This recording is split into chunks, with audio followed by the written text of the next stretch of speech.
since 2019 till like today, the beginning of 2020, what has changed for you and your family in life? What has happened for you since? Yeah. Sharad, well, thank you. And it's just wonderful to be here. And I've always appreciated the whole spirit that you brought into that room too. Thank you. I mean, the past year, the whole world has changed. The world has shown us how broken our systems are, and it's broken all of us open. And I would put myself in that as well. And so from the family perspective, I'm from this big extended family. And so stepdaughters in London, those 7 siblings all living in New York. Yes. And yet not really being able to gather in the way that we've been used to gathering. But these are such small problems. One of the great gifts of running Acumen is having such proximity to the people that we serve. One of the extraordinary gifts of this pandemic, unlike that of 1918, was that we had technology that could connect us. Yes. And so we just pivoted as an organization, and we raised a grant fund from our community, saw the power of community in action. Wow. Made grants to both entrepreneurs and fellows because we knew we had to keep companies alive and jobs intact so that people could feed themselves where there was no PPP, which was in most of the world. Yeah. And I think it turned me inside out as well in terms of thinking about what do we do and are we doing enough, and now what must we do? When I think about what I went through, what you're talking about, I think of the word resilience. And when you hear the word resilience in your own life during these times and the times of the people that your organization helps, what does resilience mean to you during these times? Resilience means the strength to move through, to carry on. And sometimes that's the only thing you can do is move through and carry on. And, I've had other tragedies in my life that have taught me that sometimes just getting out of bed is an act of courage. So get out of bed. Yeah. And the more that you practice those seemingly easy, but sometimes terrifyingly difficult things, yes, the more resilient you become. I read your book and it's awesome, and I appreciate it. Oh, goodness. Thank you. We're going to talk a bit about that as well, Manifesto for a Moral Revolution. But I want to talk about the idea of investing in the right character and how you find those people, because the book is full of them, but there's also so many more that you've met throughout your path and your journey. But investing in the right character, can you tell me a bit about that, meeting those right people and knowing? Yeah, when you look back, and now we're 20. Congratulations. Yeah. Thank you.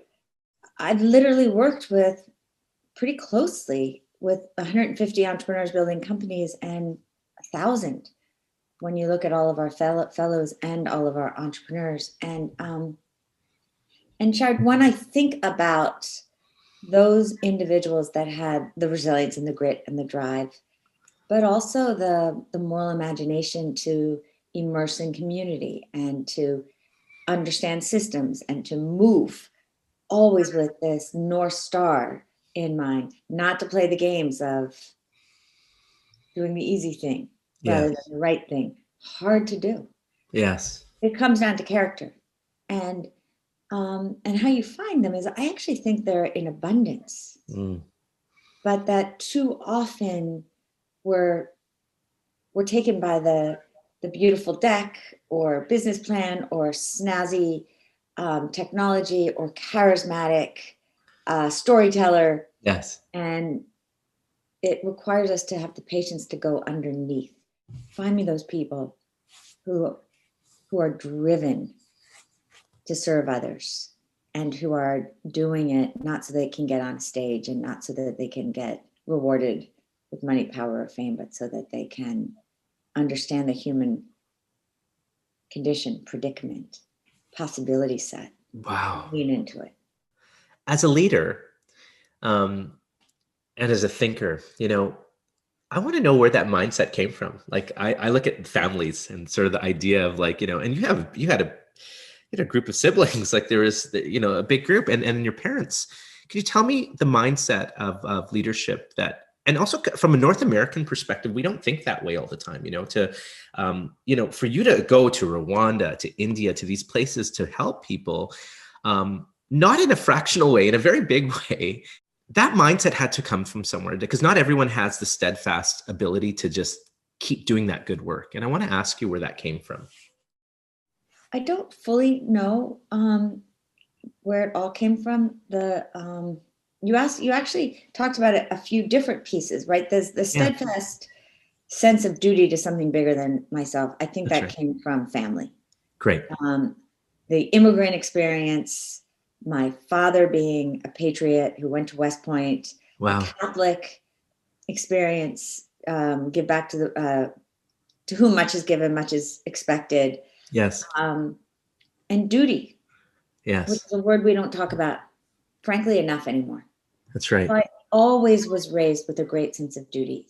You have to show up to your brothers, for your brothers and sisters. My mother would say, if we were fighting with each other, I'm not sure I really like you right now, but I will always love you.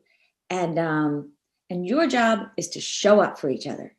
Where we'd be like, I don't want to go see his game.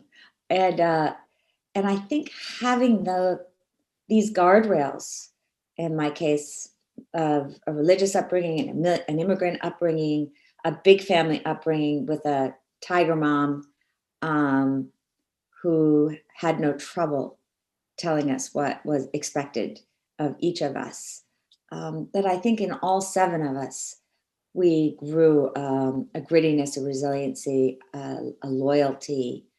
And then there was the cowboy side, because put 9 people in a house with one, we were lucky 2 working bathrooms, but often 1, 4 bedrooms and outsized personalities.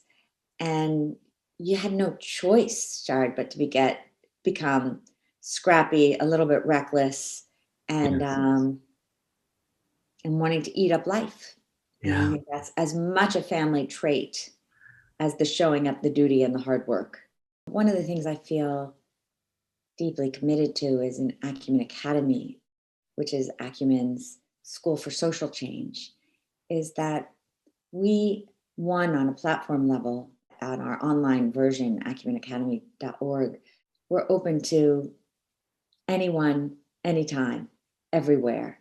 And in the fellows programs that we run, country by country by country, and now we're operating in about 17 nations, the teams are very deliberate in working with the local community to identify people across race, class, religion, ethnicity, tribe. And class is a big piece of that, as well as all of these others, as you know so well, not only in the United States and Canada, but across South Asia, East West Africa. There is no country That's right. that is without these fissures that are only growing, even with this pandemic, or maybe especially with this pandemic. And to find those ways to help build a friends and family network, and reinforce this idea that we're all needed and that we're all part of this community. And maybe that ends up being some of the most important work that we do. Oh, it's beautiful. You released this book, and tell me about releasing the book during this time. And it's beautiful. It's thoughtful. I love reading it. Tell me about this for you, what this book means to you. So about 4 or 5 years ago, my board said, it's time for you to write a second book. You're the pioneer of impact investing, so you should really write a book about what you've learned. And so, Sharad, I sat down to write about the technicalities of what does it actually mean to build an organization like Acumen and invest in entrepreneurs and make change. And I realized anybody can write that book. The real book that needs to be written is almost the playbook for developing one's own moral compass to navigating a world that does not want to change. And that at the end of the day, what we are doing is backing people who want to change the status quo. And frankly, it is a status quo that needs an overhaul. There's not a single institution, not capitalism, not democracy, not our political systems, not our education systems, not our health systems, or our criminal justice systems that do not need massive reimagination. And so to take on that reimagination, and then even more so to build better systems, is incredibly hard, and there is no roadmap for it.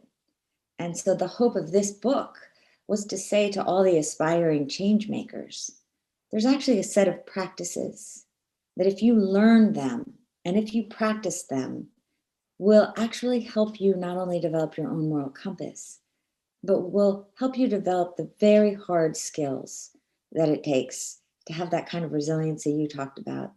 And if you do it long enough, you can actually move mountains. And here's proof. So there are proof stories throughout the book, but they are wrapped into the failures and the falling downs and my own personal failures and mistakes, because that's part of it too. And so I don't want the change makers that we need, and by those change makers, I mean all of us. I don't want people to feel that it's too hard. Let other people do it. It's like, take that responsibility, and it is hard. And it's the path not only to a more sustainable world, but it's a path to meaning and frankly to joy. This is great where you're taking this, because this sort of brings me to this other part. In the book, I remember there was this question someone asked, and actually you asked, and then it came back. You asked them, what do you dream of doing? You were in a university class. And first of all, great mentors have asked me that same question, and I think of you as a mentor in the world to me as well, as learning from you. What do you dream of doing? And she said, I want to change the world. And the idea is like, where do you start? So you've talked about the changing of the mindset, looking within from a tangible place for young people who want to start venture. Where is the best place to start? How do we start? I mean, we start with who we are and what we have. And then we just start.